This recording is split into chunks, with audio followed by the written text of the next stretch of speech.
It was a quiet Tuesday evening when my phone buzzed, the screen lighting up with a message that made my stomach drop. My name is Ethan, and the sender was my wife, Claire. Her words were short, almost casual, but their impact was seismic.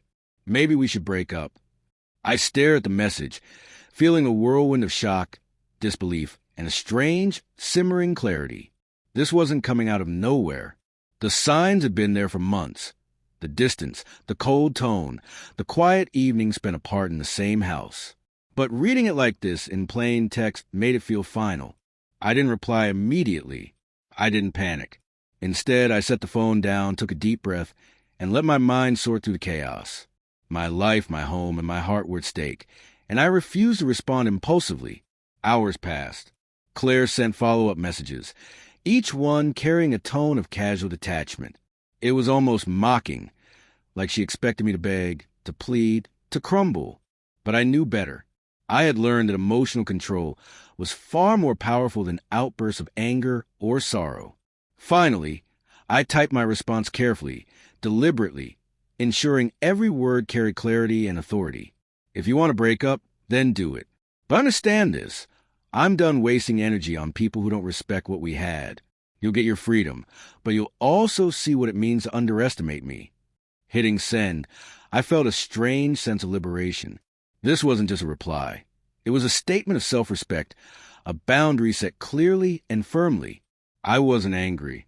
I wasn't pleading. I was calm, precise, and unshakable.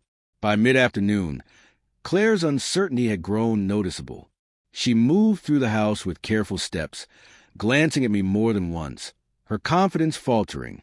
I continued my routine, calm and unbothered, each action deliberate, each word measured.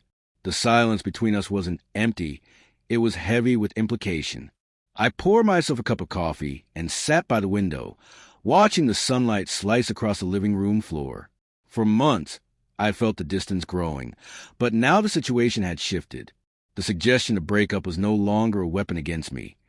It had become a mirror reflecting her own choices back at her. Claire finally spoke, hesitating at the threshold of the kitchen. "Ethan, are you upset?" I looked at her, eyes steady, voice calm. "Upset? No, I'm not upset. I'm clear. I'm focused. But I am aware. I am aware of what your words mean, and I am aware of how I respond to them." She swallowed, the words catching in her throat. The usual air of control she carried was gone. The shift was subtle but undeniable. My calm had become a force in itself, a quiet assertion of authority and boundaries. "You're not reacting the way I expected," she said softly, almost incredulously. "I'm reacting exactly as I should." I replied, not with anger, not with fear, but with clarity. "You've offered me a choice. I've made mine. The outcome isn't about me losing control. It's about understanding that words carry weight, and actions even more so." Her gaze fell to the floor, and I could sense the tension building in her. It wasn't just regret, it was recognition. For the first time in months, she was seeing me as I truly was, calm, unshakable, and unwilling to be manipulated. Minutes passed like hours, the silence stretching, each second reinforcing the message. She shifted slightly, fidgeting with her hands, unsure how to navigate this new dynamic. The power she once held over me had evaporated entirely, replaced by accountability, reflection, and consequences. I stood, moving closer, my presence deliberate, non-threatening but undeniable. "Claire, this isn't punishment. It's reality. You chose to threaten the foundation of what we built. You have a moment to reflect, to understand, and to act with honesty. But know this, the balance has shifted. Not because I reacted with rage, but because I acted with clarity." Her eyes met mine, wide, searching, trying to measure the calm steel beneath my words.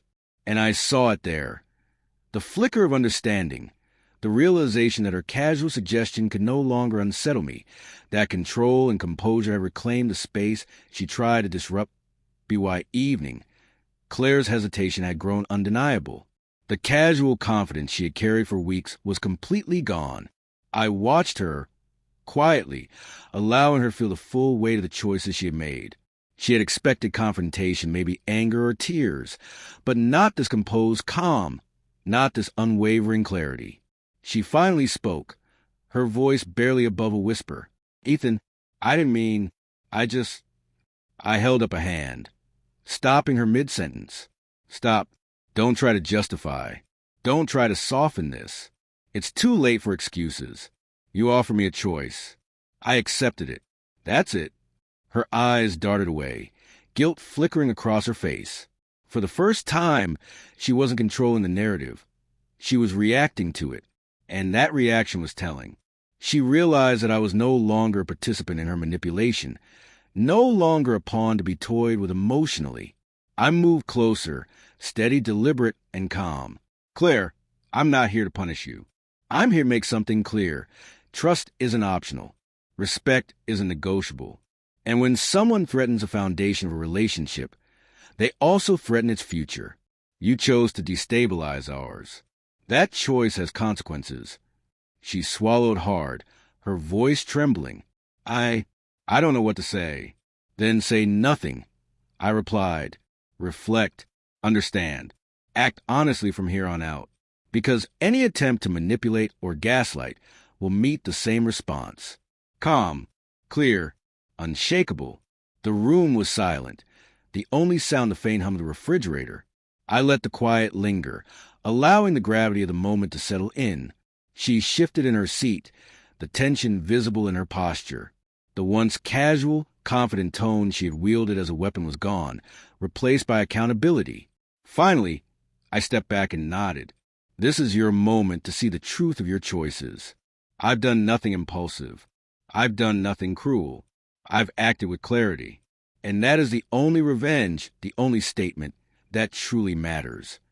Claire looked at me then, eyes wide, a mixture of shock, comprehension, and maybe, just maybe, regret.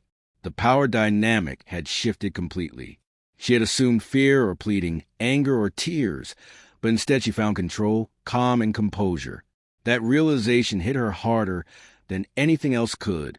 I turned toward the living room, leaving her to absorb the silence, the calm, and the undeniable clarity of the situation.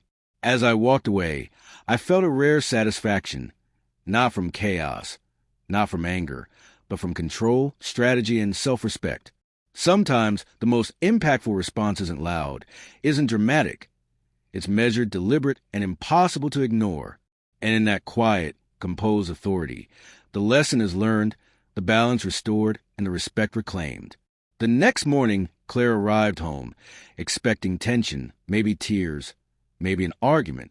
Instead, she found calm. I moved through the house as usual, handled breakfast, checked the mail, and even greeted her with a casual morning. The normalcy was deliberate, a mirror to reflect the consequences of her words. Her expression shifted as she noticed the composed atmosphere. The message, she realized, had not broken me. It had not shaken my control. And for the first time, I saw hesitation in her eyes, a flicker of doubt that replaced the confident certainty she had carried for weeks. I watched her closely, observing every gesture, every hesitation. The power dynamic had shifted. The casual suggestion of breaking up no longer held sway. My calm, deliberate response had transformed the situation entirely, and I knew the next moves would be hers, but on my terms.